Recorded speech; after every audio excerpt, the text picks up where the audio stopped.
آج انشاءاللہ تعالی 30 اگست 2020 کی قرآن کلاس نمبر 43 کی انشاءاللہ اسٹوڈیو ریکارڈنگ ہوگی۔ آج اللہ کا نام لے کر ہم سورہ آل عمران کا آغاز کر رہے ہیں الحمدللہ۔ سورۃ البقرہ اور سورہ آل عمران یہ جوڑے کی فارم میں ہے۔ میں نے قرآن حکیم کے جو تعارفی لیکچرز تھے ان میں بتایا تھا کہ قرآن حکیم کی صورتیں جوڑوں کی فارم میں ہیں، اور یہ اللہ تعالیٰ کی سنت ہے۔ اللہ تعالیٰ نے اپنی مخلوقات بھی جوڑوں کی شکل میں پیدا فرمائی ہیں۔ سورہ الذاریات میں آتا ہے نا کہ اللہ تعالیٰ نے ہر شے کو جوڑے کی شکل میں پیدا فرمایا ہے، اور اس میں حکمت یہ پوشیدہ ہے کہ بغیر جوڑے کے اگر کوئی ہستی ہے تو صرف اللہ کی ہستی ہے۔ اس میں بھی ایک توحید کا پیغام موجود ہے۔ انسانوں میں بھی مرد و عورت جوڑا ہے، جانداروں میں بھی، نباتات کے اندر بھی، حیوانات کے اندر بھی۔ جوڑا جب بھی کسی چیز کا ہوتا ہے وہ دونوں چیزیں کمپلیمنٹری مل کے ایک مقصد کو پورا کرتی ہیں۔ مرد اور عورت دونوں میں سے ایک بھی اگر لنک مسنگ ہو جائے تو انسانیت کی نسل کا سلسلہ آگے نہیں چل سکتا۔ تو یہ دونوں مل کر ایک مقصد کو پورا کرتے ہیں۔ بالکل اس طریقے سے قرآن حکیم کی بھی جو صورتیں جوڑوں کی فارم میں ہیں وہ مل کے ایک مقصد کو پورا کرتی ہے۔ کچھ حصہ ایک پورشن میں ہوتا ہے اور کچھ دوسرے میں، اور عموماً یہ سائملٹینیس کنٹراسٹ ہوتا ہے۔ اس کی بڑی واضح مثال جو ہے وہ سورۃ الفلق اور سورۃ الناس ہے۔ یہ بھی جوڑے ہیں، المعوذتین کہا گیا ہے انہیں بخاری اور مسلم میں۔ دو پناہ دینے والی صورتیں، اللہ کی پناہ دینے والی صورتیں۔ سورۃ الفلق ان چیزوں سے ڈیل کرتی ہے جو انسان پر باہر سے حملہ آور ہوتی ہیں، چاہے وہ حسد کی فارم میں ہو، چاہے وہ جادو ٹونے کی فارم میں ہو۔ ان ساری چیزوں کے اگینسٹ اللہ کی پناہ مانگی گئی ہے۔ اور سورۃ الناس ان شریر چیزوں کو ڈیل کرتی ہے جو انسان کے اندر سے چیزیں پیدا ہوتی ہیں، داخلی چیزیں، وہ خارجی چیزوں کو اور یہ داخلی چیزوں کو۔ تو یہ دونوں مل کے ایک مقصد کو پورا کرتے ہیں، اور وہ یہ ہے کہ اللہ تعالیٰ کی پناہ حاصل کی جائے ہر اس چیز کے شر سے جو اس نے پیدا فرمائی ہے، چاہے وہ ایکسٹیریئر میں ہو یا انٹیریئر میں ہو۔ ظاہر ہے کہ شیطان کا خالق بھی اللہ ہے، اور انسان کے نفس کا خالق بھی اللہ ہے۔ تو شر یا خیر دونوں چیزیں اللہ کی طرف سے ہوتی ہیں، باقی انسان کی چوائس ہے کہ وہ کیا چوز کرتا ہے۔ بالکل اس طریقے پر سورۃ البقرہ اور سورہ آل عمران بھی جوڑے کی فارم میں ہے۔ سورۃ البقرہ کا مرکزی ٹاپک سابقہ امت مسلمہ بنی اسرائیل کے ایک خاص طبقے کو دعوت توحید اور دعوت رسالت پیش کی گئی، اور وہ تھے جیوز، یہودی۔ بنی اسرائیلی میں ایک اور طبقہ ہے کرسچنز کا، نصارہ کا۔ ان کو یہ صورت ڈیل کرتی ہے سورہ آل عمران، اور خصوصاً اس کی ابتدائی جو آیات ہیں تقریباً 80 کے قریب، جب نبی صلی اللہ علیہ وآلہ وسلم کی مبارک دعوت پھیلنا شروع ہوئی تو پوری دنیا میں بڑے بڑے حکمرانوں کے کان کھڑے ہو گئے، خصوصاً جب آپ نے خط لکھنے شروع کیے رومن امپائر کو، پرشین امپائر کو۔ تو ظاہر ہے مذہبی طبقہ بھی اس وقت حرکت میں آیا۔ نجران کے عیسائی تھے، تو وہ نبی علیہ السلام سے مجادلہ کرنے کے لیے یا مناظرہ کہہ لیں، اور الٹیمیٹلی مباہلہ کرنے کے لیے آئے۔ تو ان کے آنے سے پہلے اللہ تعالیٰ نے نبی علیہ السلام کو کرسچنز کے جو فرسودہ نظریات تھے ان پر ایجوکیٹ کیا اس صورت کے ذریعے، اور علمی دلائل سامنے رکھے۔ اور اسی میں پھر آیت مباہلہ بھی ہے، سورہ آل عمران کی آیت نمبر 61، وہ انشاءاللہ جب آئے گی تو میں ڈسکس کروں گا۔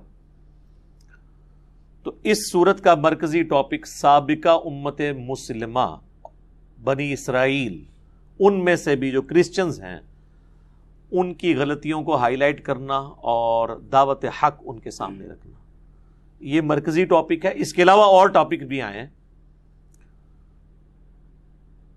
غزوہ احد کی لائیو کمنٹری اس کے اندر 60 آیات کے اوپر ہے، جو مسلمانوں سے ایک نبی علیہ السلام کی نافرمانی ہوئی، جس کے سبب ایک واضح فتح جو ہے وہ شکست میں بدل گئی، تو اس پہ جو مسلمانوں کی سرزنش ہے وہ بھی اس کے اندر ڈسکس ہوئی ہے۔ سورہ آل عمران جو ہے یہ جوڑا ہے سورۃ البقرہ کا۔ اس کو سپورٹو صحیح مسلم کی حدیث ہے کہ اللہ کے محبوب صلی اللہ علیہ وآلہ وسلم نے ارشاد فرمایا، قرآن پڑھا کرو، قرآن قیامت والے دن اپنے پڑھنے والے کے حق میں اللہ کے حضور سفارش کرے گا۔ اور پھر ساتھ ہی آپ نے فرمایا کہ یہ جو 2 صورتیں ہیں، سورۃ البقرہ اور سورہ آل عمران، یہ الزہراوین ہیں، 2 روشن صورتیں۔ یہ قیامت والے دن 2 بادلوں کی شکل میں یا پرندوں کے غول کی شکل میں آئیں گی، اور اپنے پڑھنے والے کے لیے اللہ کے حضور جھگڑا کریں گے کہ اس کی بخشش ہو جائے۔ تو یہ اسپیسیفکلی نبی علیہ السلام نے ان دونوں صورتوں کا ذکر کیا، جس میں یہ اشارہ موجود ہے۔ آپ نے ان دونوں کو ملا کر کہا الزہراوین، 2 چمکدار صورتیں، تو یعنی یہ جوڑے کی فارم میں نازل ہوئی ہیں۔ پھر اس صورت کا جو اینڈ ہے وہ بھی بڑا جاندار ہے۔ بخاری اور مسلم دونوں میں حدیث ہے کہ نبی صلی اللہ علیہ وآلہ وسلم جب تہجد کے لیے اٹھتے تھے تو آپ صلی اللہ علیہ وآلہ وسلم وضو کرنے سے پہلے آسمان کی طرف دیکھ کر سورہ آل عمران کی 11 آیات پڑھا کرتے تھے، نماز میں نہیں، وضو کرنے سے بھی پہلے۔ ان فی خلق السماوات والارض واختلاف اللیل والنہار، آنورڈ اینڈ تک۔ جس طرح سورۃ البقرہ کی آخری 3 آیات بہت اہم ہیں، جن پہ میں نے پورا لیکچر پچھلا دے دیا تھا 42 قرآن کلاس، اسی طریقے سے سورہ آل عمران کی بھی جو آخری 11 آیات ہیں وہ سورۃ البقرہ سے بھی آپ سمجھ لیں زیادہ جاندار ہیں اپنے مضمون کے اعتبار سے، دعاؤں کے اعتبار سے۔ اسی لیے ان 11 آیات کے اوپر میں نے ایک بڑا ڈیٹیل لیکچر الگ سے ریکارڈ کروایا تھا، مسئلہ نمبر نیو 64 کے عنوان سے۔ ہدایت تک پہنچنے کے لیے 5 بنیادی سٹیپ کیا ہیں، وہ ان 11 آیات کی روشنی میں۔ اب یہ چونکہ جوڑا ہے تو جوڑے میں کچھ چیزیں کامن ہوتی ہیں، کچھ ریسیپروکل ہوتی ہیں۔ کامن چیز آپ دیکھ لیں کہ سورۃ البقرہ کا آغاز بھی الف لام میم سے ہو رہا ہے، اور سورہ آل عمران کا آغاز بھی سیم انہی الفاظ کے ساتھ ہے۔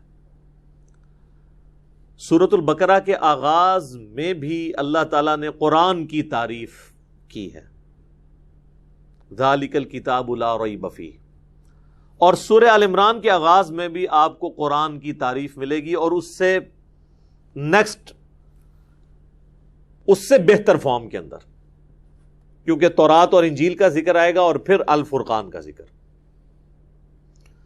تو جس طرح ایک جوڑے کے اندر کچھ چیزیں کامن ہوتی ہیں اور کچھ مختلف ہوتی ہیں، بالکل اس طریقے سے ان صورتوں کے جوڑوں کے اندر بھی کچھ چیزیں کامن ہوتی ہیں، جس سے پتہ چلتا ہے کہ یہ جوڑے کی فارم کے اندر ہے۔ اور وہ حروف مقطعات سے شروع ہونا، قرآن کی تعریف سے شروع ہونا سورۃ البقرہ کا، اور اینڈ پر دعائیں۔ سورہ آل عمران بھی بالکل اسی فارم کے اندر ہے، حروف مقطعات سے شروع ہونا، اللہ نے قرآن کی تعریف بیان کی ہے، اور اینڈ اس کا ہوا ہے ان بہترین دعاؤں کے اوپر۔ اب اللہ کا نام لے کر شروع کرتے ہیں سورہ آل عمران کو۔ آل عمران اسے اس لیے کہا گیا کہ سیدنا عمران علیہ السلام سیدہ مریم سلام اللہ علیہا کے والد تھے، یعنی حضرت عیسیٰ علیہ السلام کے نانا۔ تو یہ آگے چل کر ذکر آئے گا آل عمران کا۔ تو چونکہ آل عمران کا ذکر ہو رہا ہے، یعنی عمران کی اولاد کا، ان میں سیدہ مریم اور پھر ان کے آگے بیٹے عیسیٰ ابن مریم۔ سورہ آل عمران جو ہے قرآن حکیم کی چند بڑی جاندار صورتوں میں سے ہے۔ آپ دیکھیں گے کہ ان کے جو مضامین کی گہرائی اور ڈائیورسیفیکیشن اور جو اس کا ٹیسٹ ہے سورہ آل عمران کا ایک یونیک ٹیسٹ ہے الحمدللہ. ایک اور حدیث میں بیان کر دوں یہاں پر اسی کانٹیکسٹ میں. سنن ابی داؤد کے اندر صحیح سند سے حدیث ہے, مشکات میں بھی آپ کو دوسری جلد میں مل جائے گی. اللہ تعالیٰ کے جو اسماء اور ناموں کے اعتبار سے اسماء اعظم جو اللہ کے بڑے نام ہیں جن کی وجہ سے اگر اللہ کی طرف رجوع لایا جائے تو دعا کی قبولیت ہوتی ہے, اس حوالے سے سنن ابی داؤد میں ایک حدیث ہے کہ نبی صلی اللہ علیہ وآلہ وسلم نے فرمایا کہ اللہ تعالیٰ کے جو اسماء اعظم ہیں, جسے ہم یہ اسم اعظم بھی کہتے ہیں, وہ قرآن حکیم کی 2 آیات کے اندر ہیں, ایک سورۃ البقرہ کی اور ایک سورہ آل عمران کی. سورۃ البقرہ کی آیت ہے وَإِلَٰهُكُمْ إِلَٰهٌ وَاحِدٌ لَا إِلَٰهَ إِلَّا هُوَ الرَّحْمَٰنُ الرَّحِيمُ. اب اس میں ظاہر ہے پتہ چل گیا کون سے اسماء ہیں, اللہ آ گیا, الرحمن الرحیم, لا الہ الا اللہ بھی آ گیا.